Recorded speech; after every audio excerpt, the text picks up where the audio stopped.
A sloth, a donkey, and a curious human. Send a prompt and see what they're doing. One hits record with a question on his mind. Two brothers pick it up, see what they find. Corn takes his time, Herman's got the facts. Back and forth, they never hold back. My weird prompts, come on in, that's where we begin. My weird prompts, glad you're here. This episode was generated using artificial intelligence. Please verify facts. You know, Corn, this whole show runs on GPU compute, and we wouldn't be here without Modal. Seriously. And that's what powers all our text-to-speech. Everything you're hearing right now. They're an AI infrastructure platform. Developers use them to run GPU workloads in the cloud with zero infrastructure headaches. If you're building anything with AI, check them out. Modal.com. If you're deploying a large language model in production today, how do you actually know it's working? I don't just mean, does it generate text, because we know they all do that. I mean, is it generating the right text, at the right speed, on the right hardware, without burning a hole in your budget or hallucinating a legal defense that doesn't exist? It's the million-dollar question, Corn, or, depending on your compute bill, the $10 million question. Today's prompt from Daniel is about the practical landscape of LLM evaluations. We're moving past the era of vibes-based testing, where a developer pokes a model 5 times and says, yeah, looks good to me, and moving into a world where evaluation is a compliance and cost necessity.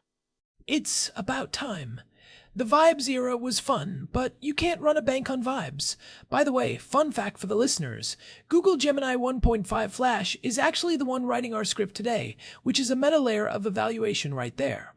I'm Corn, the one who asks the annoying questions. And I'm Herman Poppleberry, the one who stays up until 3 in the morning reading white papers on KV caching so you don't have to. He really does. It's a problem. But let's get into Daniel's prompt. He wants us to look at 2 specific pillars, quality things like coherence and factuality, and technical parameters like inference speed and context window size. And then there's this fascinating wrinkle about whether the hardware itself, the actual GPU, changes the results of the evaluation. That hardware piece is the dark matter of AI right now. People assume a model is a static mathematical object, but in reality, it's a piece of software running on physical silicon, and that physical reality leaks into the results. But before we get to the silicon, we should probably define what quality even means in 2026. Right, because quality is subjective, isn't it? If I ask a model to write a poem, quality is one thing. If a doctor asks it to summarize a patient's history, quality is a life or death metric.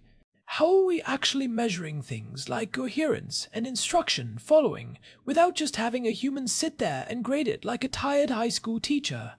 We've moved toward LLM-as-a-Judge frameworks. It sounds circular, but you basically use a more powerful model, say a GPT-5 or Claude 4, to grade the output of a smaller, faster model. You give the judge a rubric, just like you would a human. For coherence, we look at things like perplexity, which is essentially a measure of how surprised a model is by a sequence of words. If the perplexity is low, the text flows logically. But what about the safe answer problem? If a model just repeats, I am a helpful assistant over and over, its perplexity would be incredibly low because it's predictable, but the quality is 0. How do you distinguish between logical flow and robotic repetition? That's a sharp catch. Perplexity is a signal, not the whole story. To combat that safe output, we use semantic diversity scores. We measure how much the model varies its vocabulary and sentence structure. If the perplexity is low, but the diversity is also low, the model is likely collapsed into a repetitive loop. It's the difference between a smooth talking orator and a broken record that only plays one note perfectly. Okay, that makes sense. But what about the stuff that actually matters for reliability, like hallucination rates? That's the big boogeyman. Hallucination is where the RAG assessment series, or RAGAS, comes in. If you're using retrieval augmented generation, where the model looks at your private data before answering, RAGAS measures faithfulness. It asks, is every claim in this answer supported by the retrieved context? If the model says the company's Q3 revenue was 50 million, but the document it's looking at says 40 million, that's a fail on faithfulness. I like the idea of self-check GPT too. I saw a note about this where you ask the model the same question multiple times. If it gives you 5 different answers, it's probably making it up. It's like interviewing a suspect. If their story changes every time you ask, they're lying. That's a great way to put it. High variance in a zero temperature environment or even at low temperature is a massive red flag. And then you have instruction following. We use benchmark suites like MT-Bench for that. It's not just, can you answer this, but can you answer this in exactly 3 bullet points, using only lowercase letters, while maintaining a professional tone. It tests the model's ability to stay within the guardrails you've set.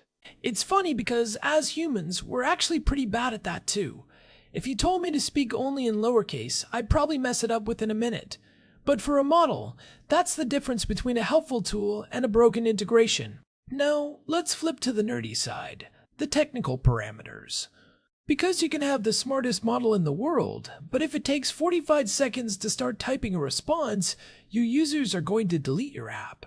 Well, not exactly, but you're on the right track. In technical benchmarking, we look at 2 main things, throughput and latency. Throughput is your tokens per second, the raw volume of text the model can churn out. Latency is time to first token, or TTFT. For a chatbot, TTFT is the most important metric for perceived speed. If that first word pops up in 200 milliseconds, the user feels like the AI is thinking with them. If it takes 3 seconds, it feels like the 1990s dial-up era. How does that work in practice when you have multiple users? Does the TTFT stay the same if 10 people are asking questions at once versus 10,000? That is where the concurrency scaling benchmark comes in. It's not a flat line, it's a curve. As you add more concurrent users, the GPU has to manage more batches. Eventually, the memory bandwidth gets saturated and your TTFT starts to climb exponentially. It's like a restaurant kitchen. One chef can make 1 steak in 10 minutes. But if 100 people order steaks at the same time, the first steak might still take 10 minutes, but the 100th person is going to be waiting 2 hours because there's only so much space on the grill. And what about context window utilization? Every model now claims to have a massive context window, 200,000 tokens, 1,000,000 tokens. But is that like a car that says it can go 200 miles an hour, but it starts shaking and loses its bumper at 80? It's exactly that.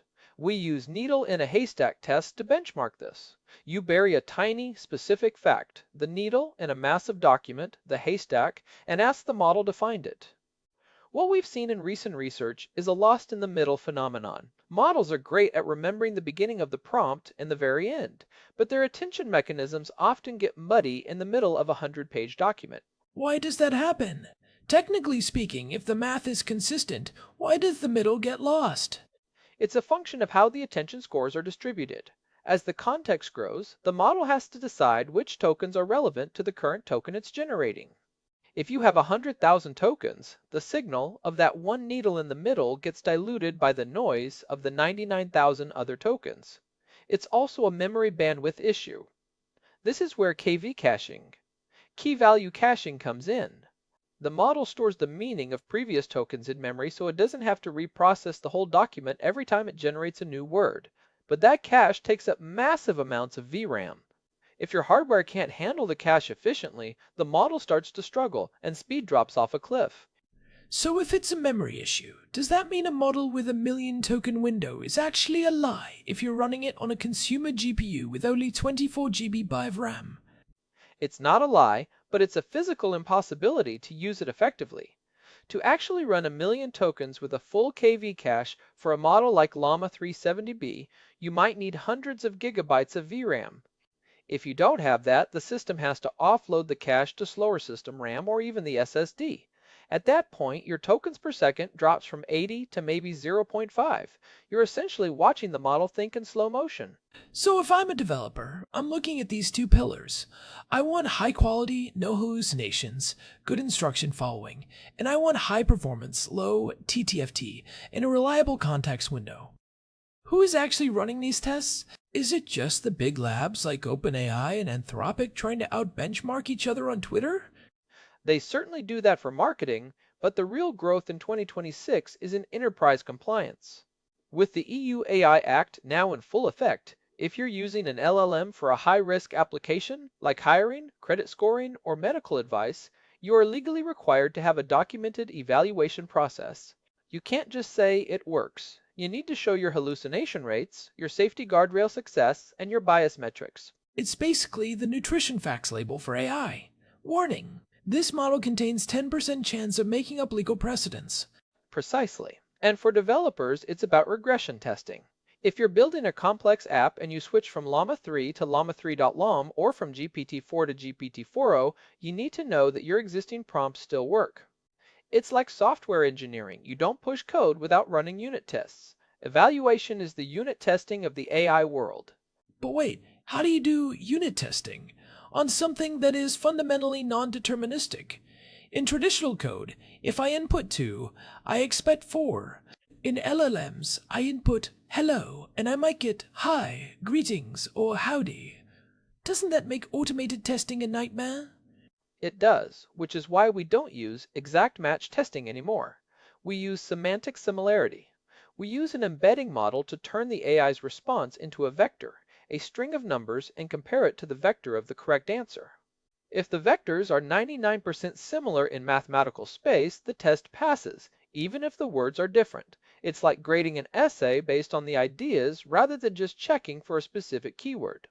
Okay, let's get into the wrinkle Daniel mentioned. This blew my mind when I first heard it. We think of these models as math. 2 plus 2 is 4 on a calculator, on a phone, on a supercomputer. But you're telling me that if I run an evaluation for an LLM on an NVIDIA H100, I might get a different result than if I run it on an AMD MI300X. How is that possible? It sounds like heresy in the world of computer science, but it's real. It's called numerical non-determinism. See, these models rely on floating point arithmetic, usually FP16 or BF16. When you're doing billions of calculations to generate a single token, tiny differences in how a specific GPU architecture handles rounding or how it groups mathematical operations can lead to slightly different weights in the final calculation. Wait, so a rounding error in the 4th decimal place on token number 1 can cascade? Yes, it's the butterfly effect in silicon. That tiny difference in the first token's probability might change the word from the to a, and because every subsequent token is based on all the previous ones, by the time you're 10 words in, the H100 version and the AMD version are writing completely different sentences. Even on the same GPU, if you change the batch size, how many prompts you're processing at once, the software kernels might optimize the math differently. A study from late 2025 showed that Llama 3.1's inference speed varied by 15% between an A100 and an H100 purely due to tensor core optimizations. But more importantly, the actual accuracy. Scores on benchmarks shifted by 1 or 2%. That's a nightmare for reproducibility.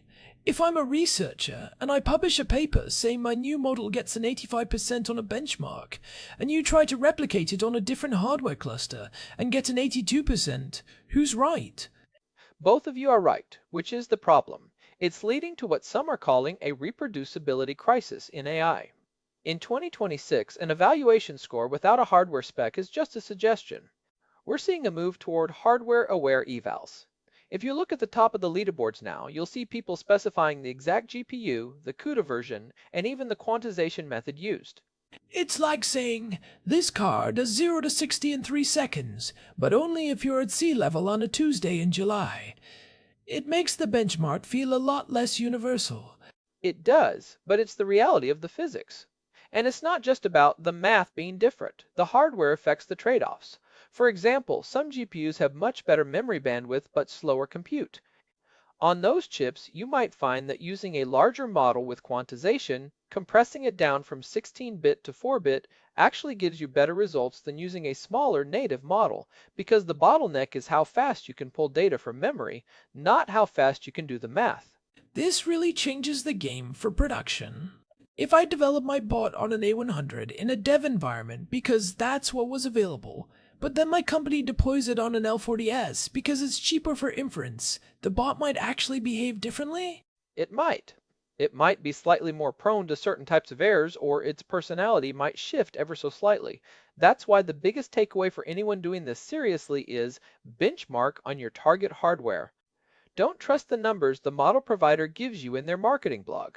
Those numbers were likely generated on the most optimized high-end hardware imaginable with specific batch sizes and custom kernels. Your real-world performance will vary. It reminds me of those old video games where the physics were tied to the frame rate.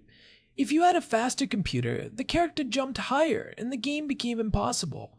We're basically seeing the AI version of that. That's a surprisingly good analogy, Corn. I'll allow it. Only one per episode. I know the rules. But let's talk practicalities. If someone is listening to this and they're tasked with evaluating a model for their company tomorrow, where do they start? You mentioned some frameworks. Deep Evil, RAGAS, MT Bench. Are these things a lone developer can actually use? Most of these are open source. For quality, I'd start with the LM evaluation harness from Eleuther AI. It's the industry standard for a reason. It's a massive collection of benchmarks you can run locally. If you're doing RAG, you have to use RAGAS. It's the only way to get a quantitative grip on whether your retrieval is actually helping the model or just confusing it. But how do you handle the cost? If I'm using LLM-as-a-Judge and I have 10,000 test cases, I'm paying OpenAI or Anthropic to grade my own model. That could cost more than the actual inference. That is the eval tax. To avoid it, many developers are now using small language models, or SLMs, as judges. You can fine-tune an 8 billion parameter model like Llama 3 specifically to be a grader. It won't be as smart as GPT-5 at writing poetry, but it can be trained to be a world-class expert at identifying hallucinations in medical summaries. You run it locally on your own hardware, and your cost drops to near zero. That's clever. It's like hiring a specialized intern instead of a high-priced consultant to check the homework.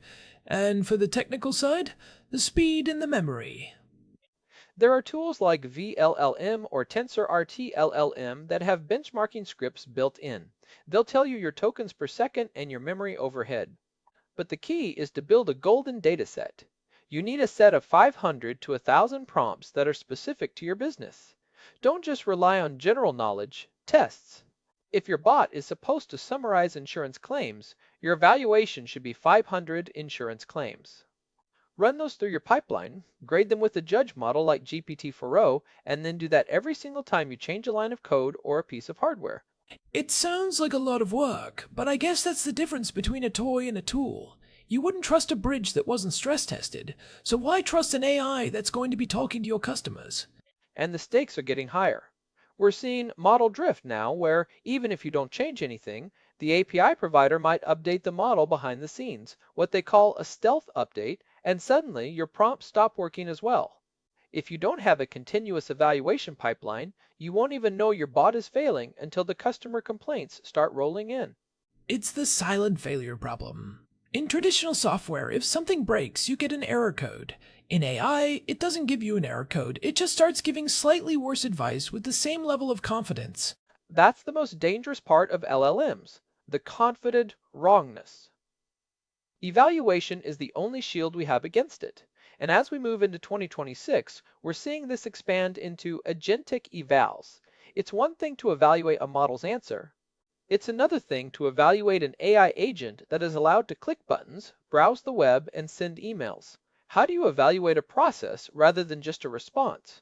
That sounds like a whole different level of complexity. You're not just grading the final essay, you're grading the student's entire research process. It is. You have to look at success rate, step efficiency. Did the agent take 10 steps when it could have taken 2? And tool call accuracy. If the agent is supposed to look up a flight but it accidentally deletes a calendar invite, that's a failure even if the final answer is technically correct. This makes me think about the future of hardware. If hardware dependency is this big a deal, are we going to see models that are compiled for specific chips? Like, this version of Llama is optimized for H100s, and you can't even run it on anything else if you want the benchmarked performance. We're already seeing it. NVIDIA's TensorRT LLM basically compiles a model for a specific GPU architecture to squeeze out every bit of performance. It makes the model faster, but it also locks you into that hardware ecosystem. It's the classic hardware-software co-design problem. We actually touched on this way back in an earlier discussion about hardware-software co-design. It was episode 1470 if anyone wants to look at the broader trend. But in the context of evals, it means the universal model is becoming a myth. Everything is contextual. So, we're moving toward a world where the model and the chip are a single unit. It's almost like a return to the console wars, but for enterprise AI. Very much so. If you're in Azure Shop, your models are optimized for their custom Maya chips. If you're on AWS, you're using Trainium and Inferentia. The benchmark results you see on a public leaderboard might be completely irrelevant to your specific cloud stack. This is why internal benchmarking is becoming a core job description for AI engineers. You can't outsource your truth. So, the takeaways here for the folks at home. 1. Vibes are dead. If you're not using a framework like RAGAS or MT-Bench, you're just guessing. 2. Hardware is not a neutral bystander. The silicon you choose affects the math and the speed, so benchmark on what you're actually going to use. And 3. Evaluation is a loop, not a one-time checkbox. I'd add a fourth. Don't ignore the humans entirely. Even with LLM as a judge, you still need a human to judge the judge occasionally. You need to make sure your evaluation rubric actually aligns with what your users want. If the judge model says an answer is high quality, but your users hate it, your eval is broken. Judge the judge. It's turtles all the way down, Herman. It really is. But at least now we have better telescopes to see the turtles. That is a terrible metaphor to end on, but I'll let it slide because we're out of time. This was a deep one. I think a lot of people overlook the science part of data science when it comes to LLMs, but as Daniel's prompt showed, the technical nuances, especially that hardware non-determinism, are where the real challenges are going to be for the next few years. It's the frontier. We're moving from the can we do it phase to the can we do it reliably and at scale phase, and that's where the real engineering begins. Well, if you're an engineer out there trying to figure out why your model is behaving differently on an A100 versus an H100, at least you know you're not crazy. It's just physics. Physics and rounding errors. The two things that keep me up at night. Among many others. Thanks for the deep dive, Herman, and thanks to Daniel for the prompt. This was one of those topics that feels academic, until you're the one responsible for a production rollout, and then it becomes everything. It's the difference between a prototype and a product. Well said. We're going to wrap it there. Big thanks as always to our producer, Hilbert Flemingtop, for keeping the gears turning behind the scenes. And a huge thank you to Modal for providing the GPU credits that power this show. Ironically, we're probably running on a variety of hardware ourselves, so who knows how our coherence is holding up. If we start talking about the 1920s jazz scene for no reason, you'll know we had a hardware drift. I'd actually enjoy that. This has been my Weird Prompts. If you're enjoying the show, a quick review on your podcast app really helps us reach more people who want to go deep on these topics. Find us at myweirdprompts.com for the full archive and ways to subscribe. See you next time. Take care. This episode was produced using Google Gemini 3 Flash, text-to-speech by Chatterbox. Thanks for listening to our show, My Weird Prompts, where our thoughts go from slow takes to facts on cue. We change and follow through. My Weird Prompts, that's the close from sloth.